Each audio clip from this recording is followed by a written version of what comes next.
Hello everyone, you are most welcome students. आज हम start करने जा रहे हैं प्रॉफिट और loss pre and post incorporation. मैंने पहले ही बताया आपको ये काफ़ी इंपॉर्टेंट टॉपिक है और लेक्चर 1 में मैंने आपको इसका इंट्रोडक्शन दे दिया था। लेक्चर 1 के बाद हमने जो सेकंड लेक्चर किया था उसमें हमने कुछ क्वेश्चन किए थे, फर्स्ट एंड सेकंड। मैंने थर्ड क्वेश्चन आपको खुद से करने के लिए दिया था, तो आज हम थर्ड क्वेश्चन की पहले प्रैक्टिस करेंगे, ठीक है। और देखते हैं, स्टार्ट करते हैं अपना प्रॉफिट और loss pre and post incorporation. Question number third से स्टार्ट करते हैं। बाकी एक बार थोड़ा सा इंट्रो भी देख लेते हैं क्या क्या था। प्रॉफिट और loss pre and post incorporation हमारा टॉपिक कंटिन्यू है। टॉपिक हमें क्या क्या कवर करने थे मैंने ये आपको बता दिया था। Pre pre and post incorporation profit and loss क्या होता है ये भी हमने डिस्कस कर लिया था, ठीक है ना। प्रॉफिट और loss of a business for the period prior to the date of company come into existence is referred to pre incorporation profit और loss. This chapter deal with the computation of such profit और loss and treatment thereof. और फिर क्या बताया मैंने आपको, pre and post period कौन सा होता है, ठीक है। इसमें कैलकुलेशन कैसे करते हैं, अकाउंटिंग ट्रीटमेंट कैसे करते हैं, ये सारी चीज़ें हमने देखी थी। प्री इनकॉर्पोरेशन वाला profit and loss transfer to capital ledger बताया था, जबकि पोस्ट इनकॉर्पोरेशन वाला profit and loss it is treated as normal business and transfer to the trading and PNL because it is a revenue nature. Pre and post की income and expense कैसे calculate करते हैं, pre income में से pre expense minus करते हैं तो pre profit and loss आ जाता है, पोस्ट इनकम में से पोस्ट एक्सपेंस माइनस करते हैं तो पोस्ट प्रॉफिट एंड लॉस निकल के आ जाता है। काफ़ी सिंपल चीज़ें हैं ये, कुछ भी टफ नहीं है, काफ़ी ईजी है। और मीनिंग ऑफ प्रॉफिट और loss prior to incorporation, I hope ये आपको अच्छी तरह से अब क्लियर होगी। मेथड ऑफ कंप्यूटेशन प्री और प्री एंड पोस्ट इनकॉर्पोरेशन के प्रॉफिट एंड लॉस को कैलकुलेट करने के हमारे मेथड्स क्या क्या हैं ये भी मैंने आपको बता दिए थे। खर्चों को अपोर्शन कैसे करना है ये चीज़ें हम पढ़ रहे हैं अभी। खर्चों को बांटा कैसे जाता है प्री एंड पोस्ट में और इनकी अकाउंटिंग कैसे की जाती है, ये सारी चीज़ें हम अभी कंटिन्यू कर रहे हैं। फिर हमने एक छोटा सा कंसेप्ट रीड किया था, when a running business is taken over by the promoter of a company. यानी प्री एंड पोस्ट का काम कब होता है, जब किसी का हम रनिंग बिजनेस एक्वायर करते हैं as at a date prior to the date of incorporation. यानी कि कंपनी इनकॉर्पोरेट नहीं हुई बट हमने एक्वायर कर लिया, इनकॉर्पोरेट होने में कुछ टाइम लगेगा, of the company of profit और loss such a business for the period prior to the date the company come into existence is referred to as a pre incorporation profit and loss. काफ़ी simple सी बात लिखी है, इसमें कुछ भी tough नहीं है। सच प्रॉफिट और loss through belonging to the company और payable by it are of capital nature, it is necessary to disclose them separate from trading profit और लॉस, ठीक है। प्रॉफिट और loss of a business prior to the date referred as pre company come into existence referred as pre incorporation profit और loss. Such profit और loss are to capital nature, disclose them separately and transfer to capital reserve. मैंने आपको already बता दिया है कि इसको कहाँ पे ट्रांसफर करेंगे, प्री वाले प्रॉफिट को कैपिटल रिजर्व में। फिर कंप्यूट करने था प्रॉफिट और loss prior to incorporation, close the books old books and open new books. Simple, pre post की कहानी खत्म हो जाएगी, ठीक है। पुरानी बुक्स को खत्म कर दो, क्लोज कर दो पूरी तरह से, पुरानी फॉर्म का डिजोल्यूशन कर दो, नई बुक्स आप अपनी बना लेंगे तो प्री पोस्ट की ज़रूरत नहीं पड़ेगी। सेकंड मेथड होता है कि उन्हीं जो जिस कंपनी को मैंने एक्वायर किया किसी दिन, उसकी जैसी बिजनेस की बुक्स थी उन्हीं को कंटिन्यू कर लिया, तो at the end of year we have to divided in pre and post, ठीक है, on the basis of time basis, turnover basis and combination of both. Time basis क्या होता है, सेल्स बेसिस क्या होता है, लेक्चर 1 का पार्ट है। खर्चों को कैसे बांटना था ये सारी चीज़ें ऑलरेडी डिस्कस करी है। जिन बच्चों को नहीं पता वो लेक्चर 1 एंड लेक्चर 2 कंटिन्यू करके उसको प्रॉपरली अच्छे से देख के समझ सकते हैं ना, ठीक है। बाकी एग्जांपल्स मैंने कुछ आपको कराए थे जिसमें टाइम रेशियो और सेल्स रेशियो की प्रैक्टिस ऑलरेडी करा दी है, ठीक है। और कुछ क्वेश्चन भी हमने किए थे, ये रमा उद्योग वाला क्वेश्चन एक काफ़ी बेटर क्वेश्चन था, इसके हमने खर्चे वर्चे बांटे, ठीक है, कि खर्चे कैसे बांटते हैं। ग्रॉस प्रॉफिट बांटा, सेल्स रेशियो में डेप्रिसिएशन, डायरेक्टर फीस पूरी तरह से पोस्ट होता था, preliminary expense, office expense, selling expense, ये सारी चीज़ें हमने डिस्ट्रीब्यूट करी थी, ठीक है बच्चों। आज हम स्टार्ट करने जा रहे हैं अपना क्वेश्चन नंबर थर्ड एंड काफ़ी इंपॉर्टेंट क्वेश्चन है ये आपका क्वेश्चन नंबर थर्ड, ठीक है। देखते हैं क्या है इसमें। क्वेश्चन नंबर थर्ड में क्या है बच्चे, रीड करते हैं। The promoter of a glorious limited took over on a behalf of the company are running business, running business है with effect from 1st April the company got incorporated on 1st August। तो यहीं से हमारा time ratio निकल जाता है। किसी company को मैंने 1st अप्रैल को ही एक्वायर कर लिया, 1st April to 1st August, अप्रैल मई जून जुलाई means 4 month, 4 month considered as pre, 4 month को हम क्या मान लेंगे बच्चे, प्री मान लेंगे।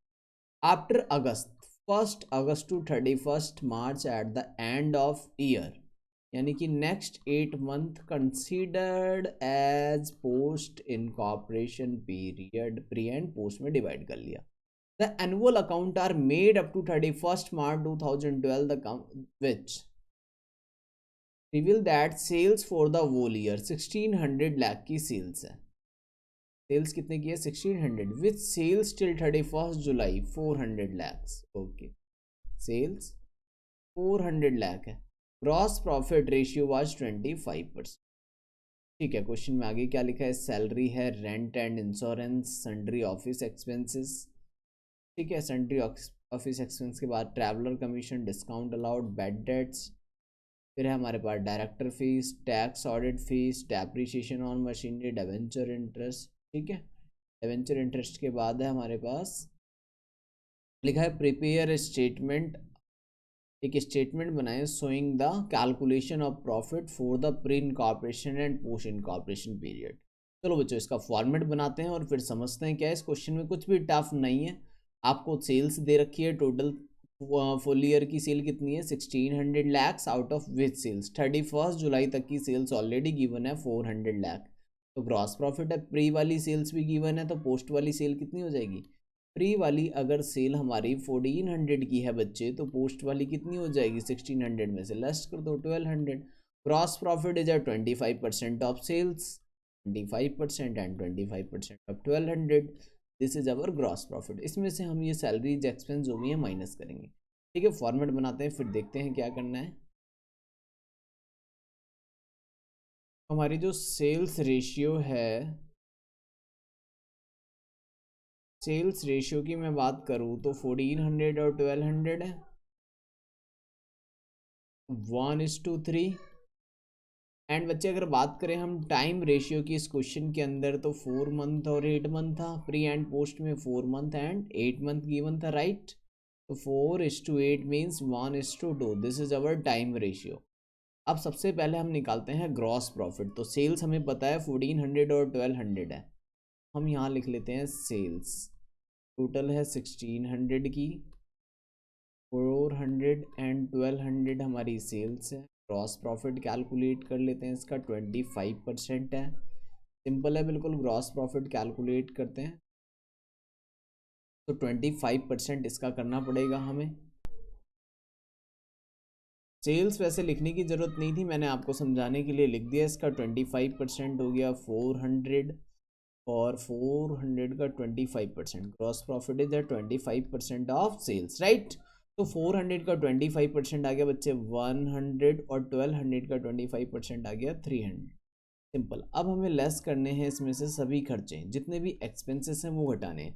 तो खर्चे क्या क्या हैं देखो एक बार, सैलरी, रेंट, ऑफिस एक्सपेंस, पहले ये 3 चीज़ें लिख लेते हैं, सैलरीज, रेंट एंड क्या है हमारे पास, ऑफिस एक्सपेंसेस है। सैलरी है, रेंट है और ऑफिस के कुछ खर्चे हैं हमारे पास, राइट। ऑफिस एक्सपेंसेस, सैलरी है, रेंट है और ऑफिस एक्सपेंस है। इसके बाद देखते हैं और क्या क्या है, 69, 24 and 66, 69, 24, 69, 24 and 66, this is first. Traveller का कमीशन है और डिस्काउंट अलाउड है, ओके। ट्रैवलर कमीशन ये सेल्स से रिलेटेड है, तो वही ट्रैवलर कमीशन तो सेल्स के ही काम आएगा। ठीक है, और क्या था हमारा, discount allowed, bad dates, discount allowed, next is our bad debts, bad debts है। फिर डायरेक्टर था, डायरेक्टर रेमुनरेशन या कमीशन कुछ था, देखते हैं, डायरेक्टर फीस है, ओके। डायरेक्टर फीस है। Next is tax audit fees, tax audit fees, right. अगला देखते हैं खर्चा क्या है हमारा टैक्स ऑडिट फीस के बाद। Depreciation on machinery and debenture interest, depreciation of machinery, depreciation of machinery and interest on debenture है last is, interest on debenture, right. Interest on debenture इस खर्चे को हम कैसे बांटेंगे ये हमें देखना है। चलो जी देखते हैं।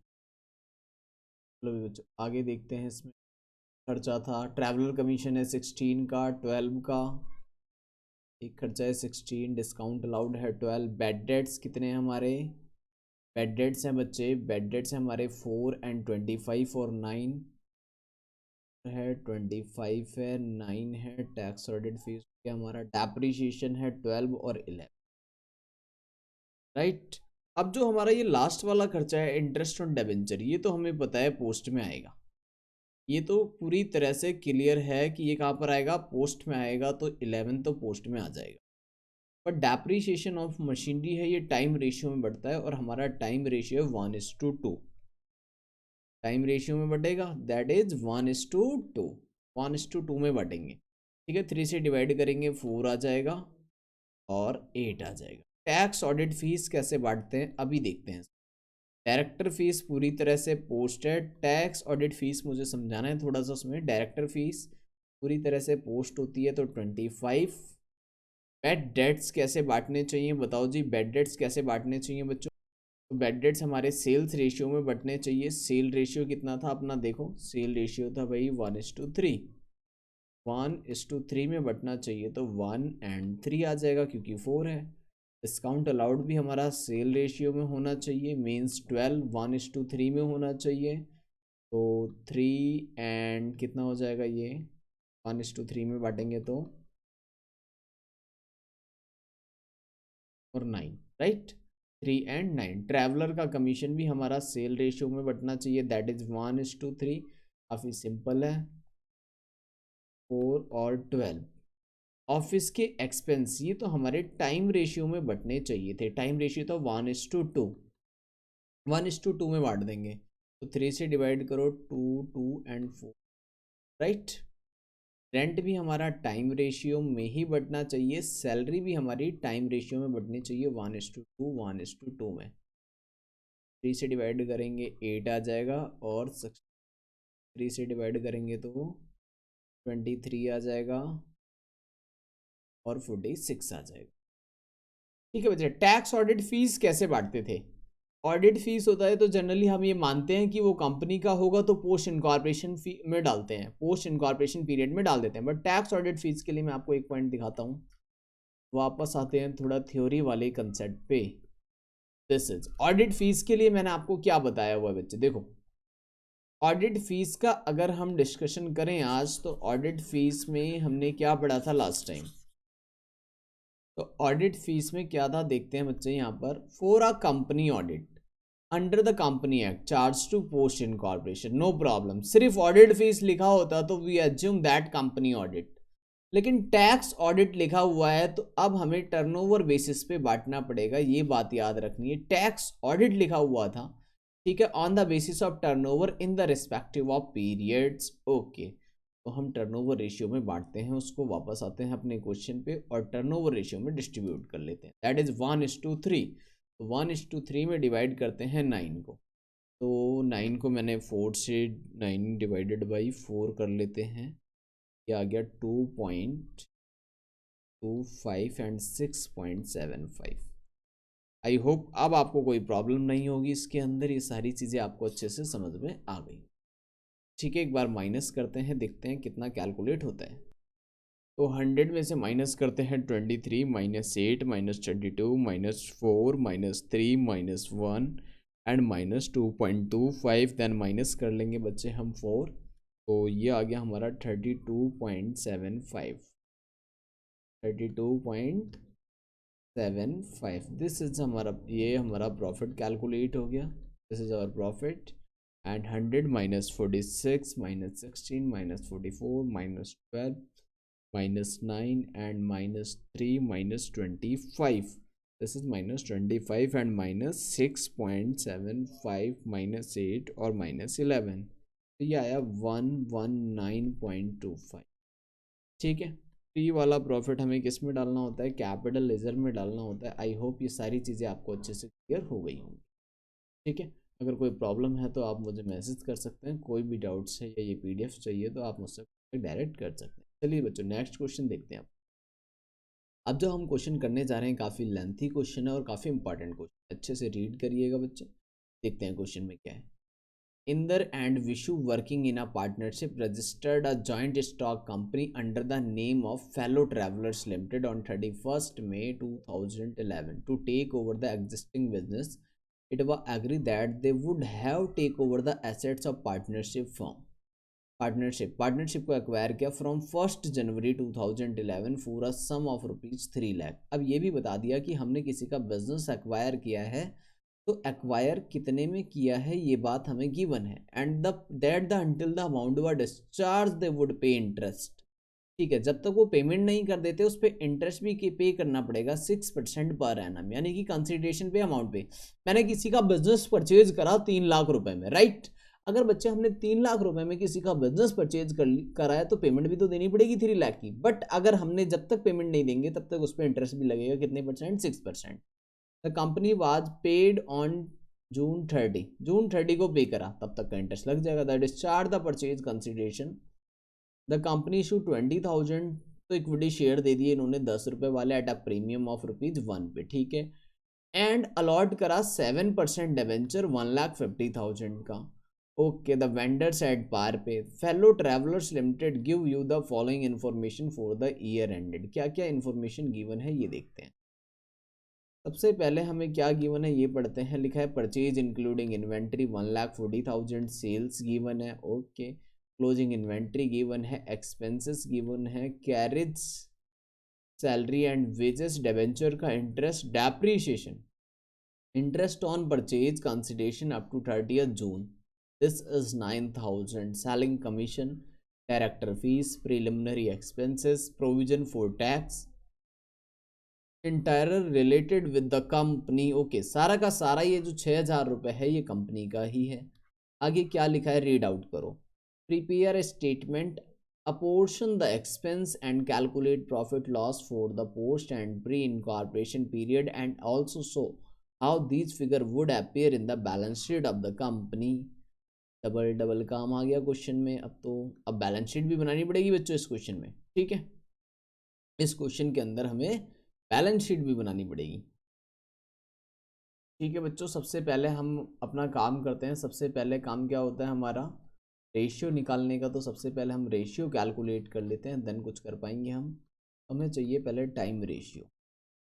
टाइम रेशियो और सेल रेशियो मिल जाए तो हमारा आधा काम तो यहीं हो जाता है। फिर हमें पता चल जाता है कि एक्चुअल में बांटना कैसे। फिर देख लेंगे किसको किस रेशियो में बांटना था।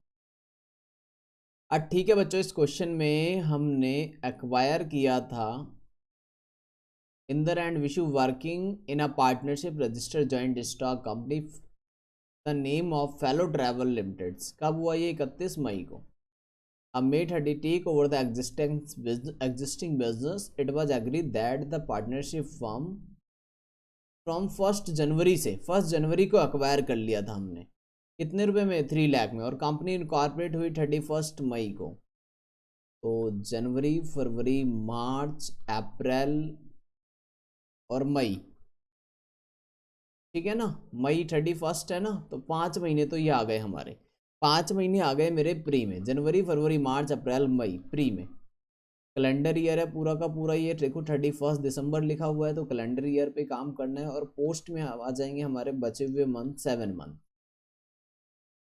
तो 5:7, this is time ratio. Sales ratio calculate कर लेते हैं। अब सेल्स रेशियो तो बहुत सिंपल है, गिवन ही है। 31 मई तक की सेल है 60,000 और 1,20,000, तो नो प्रॉब्लम। इसका रेशियो बताओ कितना होगा, 60,000 और 1,20,000 का 1:2। ये आ गया हमारा सेल रेशियो। ठीक है, अब एक बार फॉर्मेट बनाते हैं, देन कैलकुलेट करते हैं। क्रॉस प्रॉफिट वगैरह हमें चेक करना पड़ेगा, कितना है सेल्स हमें पता ही है। ठीक है, क्लोजिंग इन्वेंट्री भी पता है, परचेजेस भी पता है, तो आराम से हमारा क्या निकल के आ जाएगा, ग्रॉस प्रॉफिट निकल के आ जाएगा, no problem. Gross profit calculate करते हैं, फिर फॉर्मेट बनाते हैं। तो देखते हैं बच्चे एक बार ग्रॉस प्रॉफिट कितना है इस क्वेश्चन के अंदर, ग्रॉस प्रॉफिट कैलकुलेट कर लेते हैं। ठीक है, ग्रॉस प्रॉफिट, ग्रॉस प्रॉफिट के लिए हम क्या करेंगे, पहले देखते हैं सेल्स कितनी है, पूरे साल की सेल्स निकाल लो। 1,40,000 कितनी थी सेल्स, एक बार कैलकुलेट कर लेते हैं यहाँ पर थोड़ा सा। देखो ट्रेडिंग वाली क्या क्या चीज़ें हैं इस क्वेश्चन के अंदर, ग्रॉस प्रॉफिट कैलकुलेट, सेल्स ही रहा 60,000 और 1,20,000, मीन्स 1,20 और 60, 1,80,000 की सेल्स आ गई। COGS, COGS होता है ओपनिंग स्टॉक और परचेज, ओपनिंग स्टॉक और परचेज ये रहा 1,40,000, opening plus purchase minus closing stock, closing stock है हमारे पास 25,000। ठीक है, और प्लस करते थे हम डायरेक्ट एक्सपेंस, तो डायरेक्ट एक्सपेंस है कैरेज इनवर्ड, तो यहां तक का तो काम हो गया हमारा। 5,000 रुपये का डायरेक्ट एक्सपेंस भी है बच्चे, तो ये आ गया हमारा 1,20,000। सेल्स में से COGS लेस कर दोगे तो क्या निकल के आ जाएगा, आपका ग्रॉस प्रॉफिट आ जाएगा कैलकुलेट होके। तो हमारा ग्रॉस प्रॉफिट कितना आ गया, 180 minus 120, this is equal to 1,60,000, sorry only 60,000, right. मैं ये मान रहा हूँ कि आपको ये सारे कंसेप्ट पता है सेल्स और COGS वाले। COGS का फॉर्मूला होता था ना, opening plus purchase minus closing plus direct expense, वही लगाया मैंने। सेल्स में से COGS हटा देंगे तो क्या आ जाएगा हमारा, ग्रॉस प्रॉफिट कैलकुलेट होके आ जाएगा, सिंपल सा। अब बनाते हैं फॉर्मेट और बाकी खर्चों को हम इसमें बांटते हैं। ठीक है, ठीक है बच्चों, देखते हैं अब फॉर्मेट क्या था हमारे पास। फॉर्मेट आ गया, अब फॉर्मेट में हम पुट करते हैं, सबसे पहले हम डालते हैं gross profit. Gross profit, gross profit में से हम सारे खर्चे माइनस कर देंगे, अपने जितने भी खर्चे होंगे ग्रॉस प्रॉफिट में से लेस कर लेंगे। ग्रॉस प्रॉफिट हमने कैलकुलेट किया बच्चे 60,000 और सेल्स रेशियो 1:2, तो मैं इसमें सबसे पहले बांट देता हूँ। 60,000 सेल रेशियो का मैं यूज कर रहा हूँ, दैट इज 1:2, तो 1:2 3 से डिवाइड करेंगे 20,000 and 40,000, this is pre and post gross profit. अब इसमें से हम सारे खर्चे लेस कर देते थे, यही हमारा फॉर्मेट है और कुछ नहीं। जितने भी खर्चे होते थे ये सारे खर्चे हम इसमें क्या करते थे, डिस्ट्रीब्यूट कर देते थे टाइम बेसिस पे, और अपना टाइम बेसिस यूज करते थे, टाइम रेशियो का और सेल रेशियो का। सबसे पहले देखते हैं, यहाँ तक तो हमने कर लिया फ्रेट एंड कैरेज, राइट। अगर मैं आगे बात करूं तो इसके बाद है salary and wages, debenture interest, depreciation. Salary and wages, depreciation, debenture का इंटरेस्ट। तो सैलरी एंड वेजेस पहले लिख देता हूं मैं यहाँ पर, सैलरीज एंड वेजेस।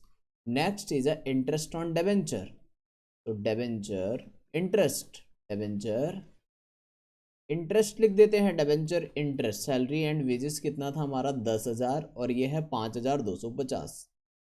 10,000 का खर्चा ये था, 5,250। नेक्स्ट है हमारा डेप्रीशिएशन,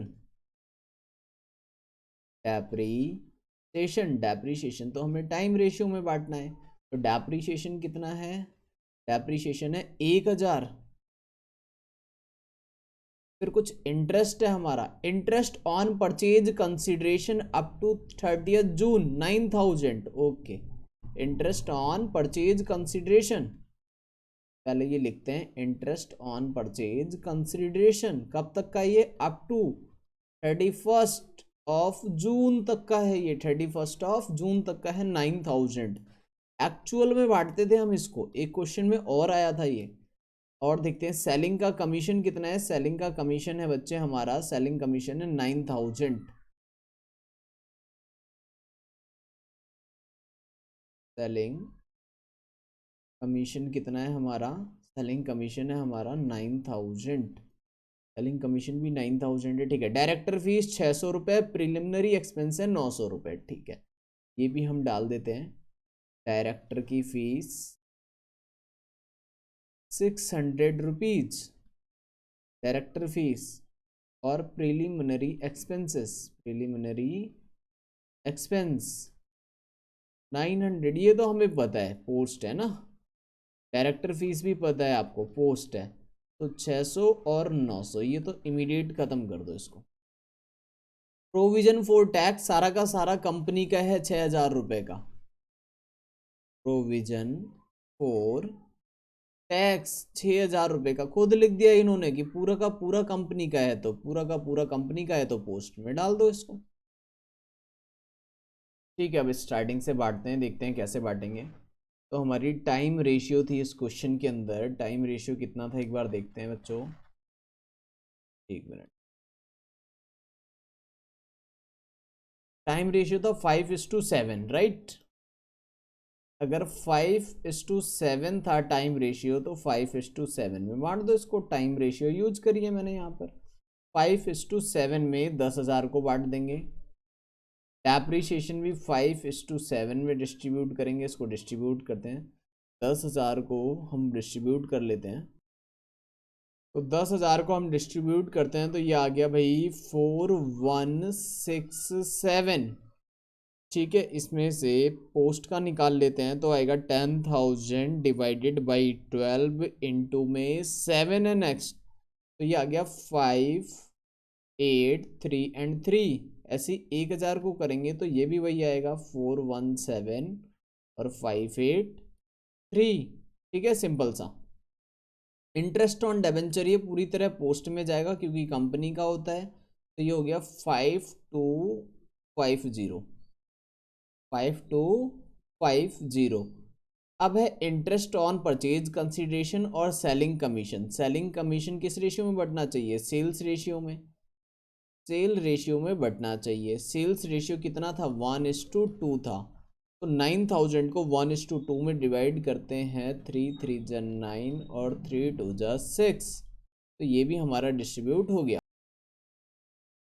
ठीक है, इंटरेस्ट ऑन परचेज कंसिडरेशन कब तक का है बच्चों? 31 जून तक का है। जनवरी, फरवरी, मार्च, अप्रैल, मई और जून, 3 4 5 6 मंथ का है। 6 मंथ का है 9,000, तो 9,000 डिवाइडेड बाई 6, ठीक है, 1500। पहले 5 महीने का कितना हो जाएगा? 7,500। इसको डिफरेंट मार्क कर देता हूँ मैं यहाँ पे, 7,500 for first 5 month and 1,500 for next month. इस तरीके से आप इसको डिस्ट्रीब्यूट कर लोगे। अब प्रॉफिट कैलकुलेट कर लेते हैं। काफ़ी सिंपल है प्रॉफिट कैलकुलेट करना, बस क्रॉस प्रॉफिट में से सारी चीज़ें लेस कर दो, प्रॉफिट निकल के आ जाएगा pre and post. Net profit देखते हैं कितना कैलकुलेट होके आता है हमारे पास। तो एक काम करते हैं, पहले प्री का निकालते हैं। 20,000 में से हम माइनस कर रहे हैं 4167, 417 और 7,500 माइनस 3,000 माइनस किया तो ये आया 4,916, 4,916। ऐसे ही सेकंड का कैलकुलेट करते हैं। 40,000 minus 5,833 minus 5,250, then minus 583 minus करेंगे, फिर है हमारा 1,500 और 6,000, नेक्स्ट 600 और बच्चों अगला क्या है? लेस करो साथ के साथ, 900 और 6,000। ठीक है, तो ये आ गया 13,334 रुपये। तो ये नेट प्रॉफिट निकल के आ गया। ये जाएगा हमारा कैपिटल रिजर्व में और ये तो नॉर्मल है, इसको हम ट्रांसफ़र करेंगे अब अपने पीएनएल में नॉर्मल। ठीक है, तो ये बन गई स्टेटमेंट। आपको स्टेटमेंट बनानी आनी चाहिए, काफ़ी सिंपल है, काफ़ी आसान है, कुछ भी नहीं है। थोड़ा सा ध्यान देंगे अच्छे से समझ में आ जाएगा। हमने प्री एंड पोस्ट में आसानी से डिवाइड कर लिया। इंटरेस्ट ऑन परचेज कंसिडरेशन वाला 31 जून तक का था, इसलिए 31 जून तक की रेशियो बनाई, टाइम रेशियो, और उसमें डिस्ट्रीब्यूट कर दिया। जनवरी, फरवरी, मार्च, अप्रैल, मई, यानी 5 महीने और 1 महीने 5:1 के रेशियो में बांटा है और कुछ नहीं करा है इसको मैंने। 5:1 एक्चुअल रेशियो में ही बांटेंगे जहां तक का होगा, बस खत्म। ठीक है, अब आगे करते हैं, इसकी बैलेंस शीट बनाते हैं। चलो जी बच्चों, अपनी बैलेंस शीट देखते हैं। बैलेंस शीट में क्या बनाना है और कैसे बनाना है। बैलेंस शीट में जब हम बैलेंस शीट बनाते हैं, सबसे पहले आता है यहाँ पर share holder fund. Share holder fund, और शेयर होल्डर फंड के अंदर सबसे पहले आता है हमारा शेयर कैपिटल। नंबर 2 पे आता है reserve and surplus. Reserve and surplus, right. Reserve and surplus और शेयर कैपिटल देखते हैं कि हमारी शेयर कैपिटल कितनी थी। इसके लिए हम नोट नंबर 1 बना लेते हैं। तो शेयर कैपिटल आ जाएगा, रिजर्व एंड सरप्लस। तो शेयर कैपिटल कितनी थी क्वेश्चन में, एक बार देखते हैं। क्वेश्चन में लिखा था कंपनी ने 20,000 शेयर इशू करे 10 रुपए वाले 1 रुपए के प्रीमियम पर।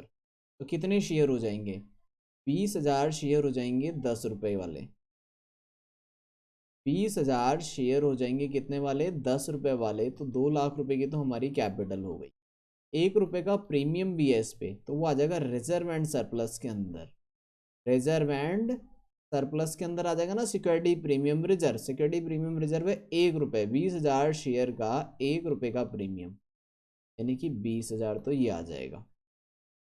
तो कंपनी ने इशू करे थे शेयर्स 2 लाख रुपए के, ये आ गया।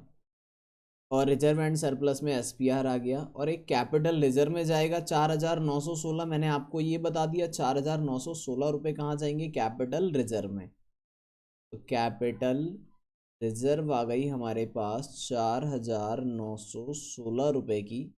जबकि हमारे पास पीएनएल कितना आ गया, दूसरा वाला जो पीएनएल है 13,334 रुपये, 13,334।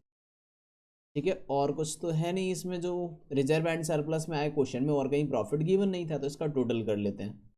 तो 20,000 प्लस 4,916 प्लस 13,334, तो ये हो गया हमारा 38,250 रुपये। ठीक है, रिजर्व एंड सरप्लस का टोटल किया तो ये आ गया 38,250 रुपये। नंबर 2 पे आता है बच्चों non current liability. Non current liability में आते हैं long term borrowings. Long term borrowings याद रखना है, जिसके अंदर होते हैं long term loans and debentures वगैरह। तो क्वेश्चन में डेबेंचर्स भी गिवन थे। डेबेंचर्स कितने के देने थे, देखते हैं एक बार क्वेश्चन में।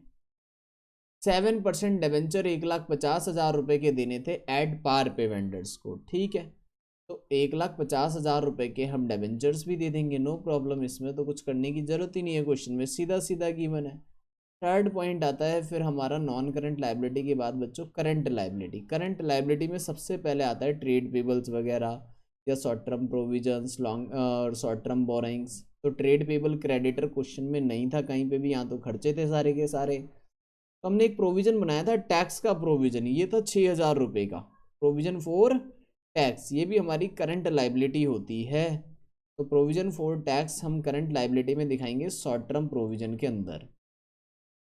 शॉर्ट टर्म प्रोविजन के अंदर दिखाएंगे हम ये 6,000 रुपये का provision for tax. This is our extract balance sheet. ये एक्चुअल बैलेंस शीट नहीं है, एक्सट्रैक्ट बैलेंस शीट है। एसेट्स हमें क्वेश्चन में बताए नहीं है, तो हम इतने ही आइटम दिखा के छोड़ देंगे क्वेश्चन में, और कुछ नहीं करना।